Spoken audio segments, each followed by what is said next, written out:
What's going on, you guys? This is your boy RBG, aka the Random Black Gamer, bringing you another video on Dragon Ball Sparking Zero.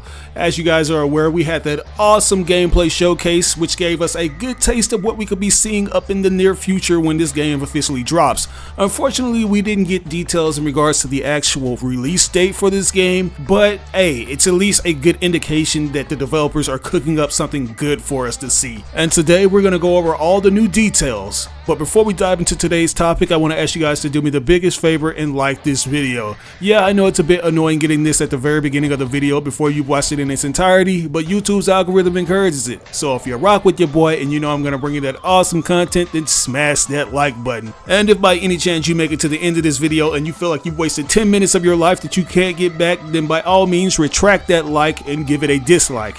Just rate the video. But yeah guys, Bandai Namco dropped some major heat on us, which I did a live reaction to, and unfortunately for whatever reason YouTube didn't send the notification out to you guys, or the low reception could be a telltale sign that you guys would rather me do commentaries, so that's what I'm going to keep it to. But if you did in fact see my reaction, then you know my overall excitement has only gone up, because everything that they showcased was very good. And one key thing that you may notice throughout all the various promotions for this game is that they keep reiterating the fact that this is your quintessential Tenkaichi experience, because they know that a lot of fans just love everything that Tenkaichi had to offer, and we want to see those core fundamentals transferred over in a way that's new and fresh, which Namco Bandai and Spike Chunsoft do exceptionally well here. Like the producer Jun Furutani wasn't lying when he said that they wanted a genuine sequel and an evolution of the series, and in my opinion that's mainly expressed through the actual movements for the characters, because even though Tenkaichi was for the most part a solid experience, the movements tended to vary a little bit, especially when it came down to dragon dashing. There were often times when I would be playing the game and I did a dragon dash and I would kind of dash into the wrong direction, but it looks like the devs have taken it upon themselves to polish it up a little more, and now the animations look a lot more fluid. But make no mistake, they aren't by any means sacrificing the speed, because that's actually been intensified in certain aspects, particularly with the standard movements. If you guys remember in the original Tenkaichi series, the characters would kind of have this slow hover when they moved, but now those movements have been sped up and you can even do these short dashes to retain their momentum. And that's undoubtedly going to add a lot more flexibility when it comes to your movements, like you have more options available as opposed to just dashing up, dashing left, or dashing right. You can actually control that a lot better, and I'm really going to enjoy that. And I'm under the impression that they took some notes from CyberConnect 2 with Dragon Ball Z Kakarot, because you could basically do the same thing in that game to avoid incoming blasts. And you're going to be seeing a lot of different inspirations being taken from other games from the past, which is nothing new when it comes to Spike Chunsoft, because that's been the thing that's elevated the Tenkaichi series. With Tenkaichi 1 we got that 3D battle experience, but it lacked all the things that we loved about Budokai 3, but they essentially added those things and made the game feel complete. And now we're getting all these other elements from Dragon Ball Z Kakarot, and a few elements from other games such as Dragon Ball FighterZ, particularly with the way that these characters animate. One thing that I noticed off the bat is when Vegeta does his final flash, his body goes into these black and white frames, which are known as impact frames. And if you're an avid watcher of any type of anime, then you know that this method is usually used to emphasize how devastating an attack is going to be. It seems like they're going to feel perfectly in tune to what we saw in the anime, where stuff like flowing of the hair and even fluttering of the clothes is going to factor into this, because if you guys notice, Goku's gi seems to move naturally in the wind as he moves, and I don't think that's a feature that we've actually seen emphasized in any other Tenkaichi games, or even the Raging Blast games for that matter. And since we're on the topic of character models and animations, I think it's only important that we harken on this element, and that is special intros for each character. Yeah, that's right, that's something that we're actually going to be seeing. Special dialogue exchanges depending on the characters you pit against each other. That's a must-have element for any Dragon Ball Z fighting game, because it shows the history between the characters, and it shows that the developers actually care that we're invested in those histories. We know that they're going to deliver lines that have been pulled straight from the manga and the show, and there's always that one-off chance that if we have a what-if battle between characters that we always wanted to see fight but unfortunately didn't, they can actually have their own specific exchanges in dialogue. Like, how awesome is it going to be to see what Broly has to say about Kale having a similar ability to him? It's going to be a crazy thing, man. But anyways, I know it's sounds like I'm checking off a lot of boxes on the things that I think are awesome, but there are a few things that I have a problem with, and I think this is a universal complaint, which is in regards to the actual sound of the game. While the sound effects and overall sound are good, I do feel like it's lacking in certain areas, particularly with the sound of the blows. I can't help but feel like when they land these punches on each other, they don't sound audacious or bombastic enough, which is outlandish because these characters are the most powerful they've ever been,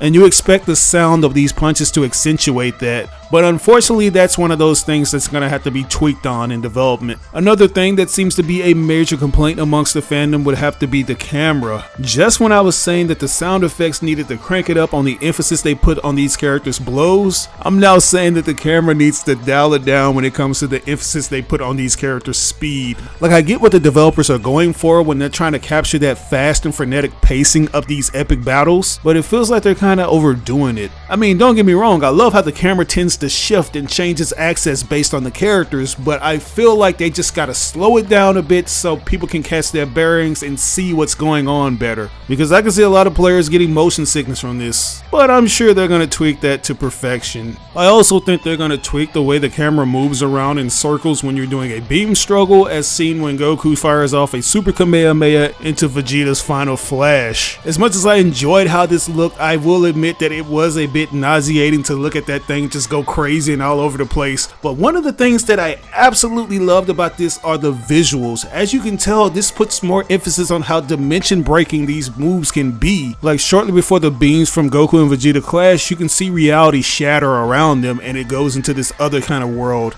But after it's finished, that reality shatters again and goes back into its normal state, which is just another example of how powerful these characters have become. Speaking of which, I think it's only important that I point out that these are the super versions of the characters, because there are fans that are still confused on how this works. We already know that at least 20 slots are allotted to various forms of Goku and Vegeta, with some being under the impression that the transformations were going to be their own thing as opposed to being something you can do in-game. And there are some that feel like those slots could have been saved by simply putting all of those moves and transformations into one model. But as I've stated before, it's all about the small minute details. Each respective era of Goku and Vegeta had something different going for them, from the overall aesthetic to the actual movesets. For example, Saiyan Saga Vegeta or Vegeta Scouter version had the different build in Saiyan armor, and he could also transform into the Great Ape. Fast forward to Android Saga Vegeta or Vegeta First Half, and you see that his overall physique and moveset has also seen changes. He now sports the modern Saiyan armor, and he can transform into different forms of Super Saiyans, such as Super Saiyan 1 and Super Vegeta or Ascendant Vegeta. Even though the Buu Saga / late eras of these characters are technically in the same timeline as that of Dragon Ball Super's versions, they also are separate, because as you're aware, Dragon Ball Super takes these characters in a different direction, and that also comes with new transformations in the form of Super Saiyan gods. So yeah, each respective era of Goku and Vegeta, they get at least 3 forms, and all 3 of those forms comes with their own movesets and animations. And I honestly don't think that Spike Chunsoft could fit all of those different things into one character model each. So yeah, hopefully that clears up any confusion that you may have on that, because that's going to be the last time I harp on it. But moving on, we got to talk about the heads-up display, because that's one of the things that I told you guys was definitely going to be present during this showcase.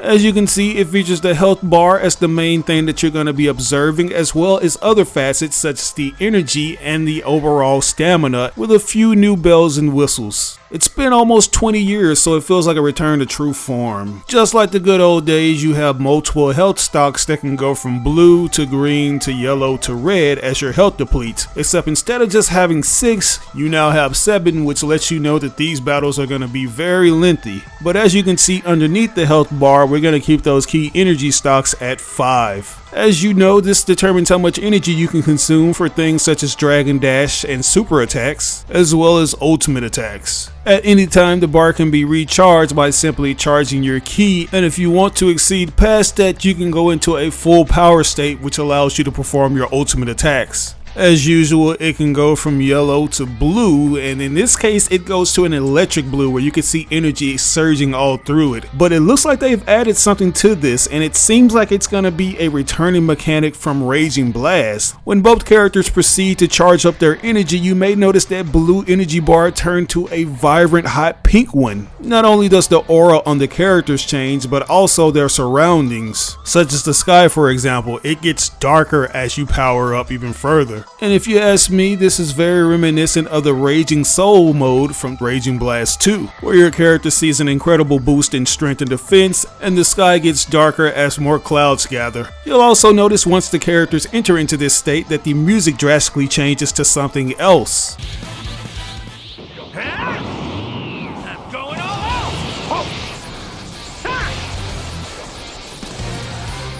Which is another thing that was done in the Raging Soul mode. I noticed that Vegeta became extremely aggressive, like he had a lot on the line, and you could also hear this through the dialogue before Vegeta executed his final flash attack. Not just going to roll over.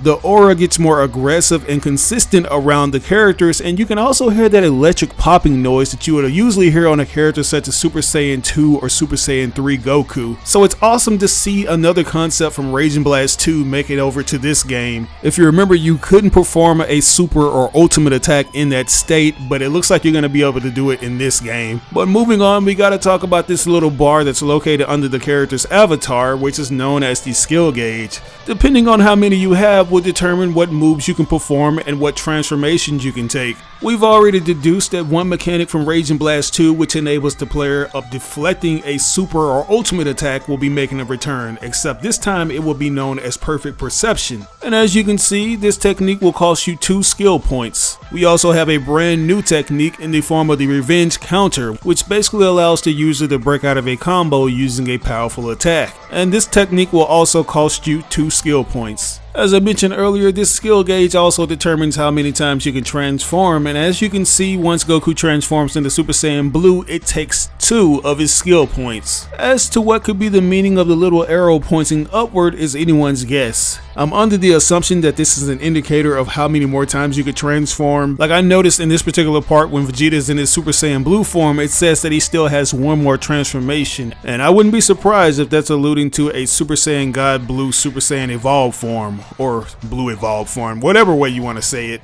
But anyways, we gotta talk about some of the other stuff, such as the details, because this is arguably one of, if not the most detailed Dragon Ball Z games I've seen in quite some time, and it's largely due in part to this powerful current gen hardware that we have. Spike Chunsoft is undoubtedly utilizing everything under the PlayStation 5 and Series X's hood to deliver the best and most authentic Dragon Ball Z experience we've ever had. One major thing that we look for in any Dragon Ball Z game is how destructible the environments are going to be, because we're essentially controlling these powerful deities that can wipe out planets. And what I will say is, while I did see certain things such as different rock pillars get destroyed, I wasn't able to see how long they stayed there. For example, right, in most games we usually see the ground get grazed, but it eventually goes back to its normal state. But I couldn't really pick up all the things that remained destroyed because of how fast and frenetic the combat was. It was all over the place. The characters would land on certain pillars, but for the most part it was a aerial battle. You guys already know that the rocky field has a very streamlined aesthetic where most rocks are going to look similar to the next, so yeah, it proved to be a bit difficult finding things that remain destroyed. But what I will say is that the environment is more interactive than it's ever been. It's more sensitive compared to the yesteryear where you basically had to blast or dash through a pillar in order to destroy it. But this time it could be something as little as Goku getting ready to perform a Super Kamehameha. Like, the overall shock and blowback from that attack can destroy something like a rock pillar or a building.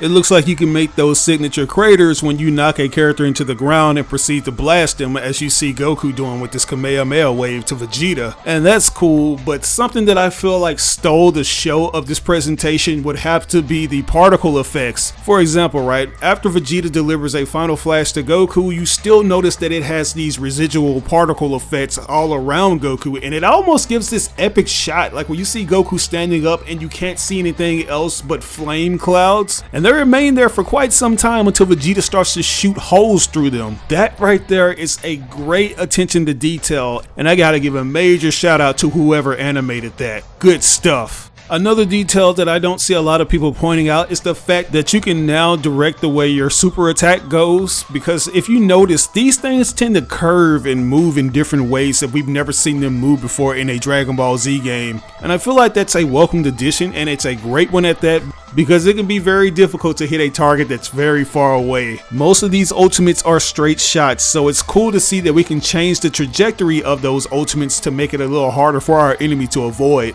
I also like that they're bringing back the boost mechanic, which allows you to add a little more oomph to your super attacks. That's always a nice addition as well. And before I leave this topic, we gotta talk about the way the beam struggles actually work up in this game, because when it comes to clashing, you know, it can be a very physical and somewhat energy draining technique. In some cases, it requires you to rapidly tap a button faster than your opponent, and in other cases, it requires you to rotate the heck out of your analog sticks, which can ultimately lead to you damaging your palms or the actual controller. I'm pretty sure we all have horror stories of our Budokai 2 and 3 days where we would essentially have our analog stick ashes all over the floor along with our skin from our palms. But thankfully, Spike Chunsoft is looking to offset that with another Budokai 3 technique that's not as aggressive. You guys may remember that after activating Hyper Mode, you can launch an ultimate attack, but in order to successfully land it on your opponent, you had to use this timing gauge and stop it at the right time. Depending on the results, the attack could have its power reduced, missed, or be sent back to the attacker. And that's basically what this new feature looks like. It's basically gonna boil down to who has the better precision, so yeah. Anyways, the last thing that I want to point out is the actual battle damage on each character. That's another one of those elements that they need to get right, and I feel like they've gotten it right for the most part. I specifically like how the Saiyan armor gets completely destroyed on Vegeta's body, leaving only his under armor exposed. But there were many of you guys saying that happened way too fast, which I understand. Like, after looking back, I can see that all those things kind of escalated relatively quickly, but I would like to believe that it was designed that way for this particular showcase. Like, that's the reason why it happened so fast. I think it's important to remember that this game is still cooking in that development oven, so it's gonna be right once they pull it out. But with all that said, I think I'm gonna turn it over to you guys. What do you think about all of these new details? Obviously, I didn't want to go over every facet of this trailer because there are a lot of elements that we've seen in previous games, and I'm pretty sure if you played any of the Tenkaichi games, you may have noticed that right off the bat. But yeah, let me know your thoughts. Do you like how this camera is, or do you feel like it needs to be tweaked? Let me know in the comment section below. As always, I ask that you like or dislike the video. It doesn't have to be a thumbs up, it can be a thumbs down. But if you truly enjoyed this video, it would help me out tremendously if you shared it with all your friends and followers on all the different social media outlets. Sharing really makes a difference. But once again, this is your boy RBG, aka The Random Black Gamer, signing out on another video. I'll catch you guys later. Peace out.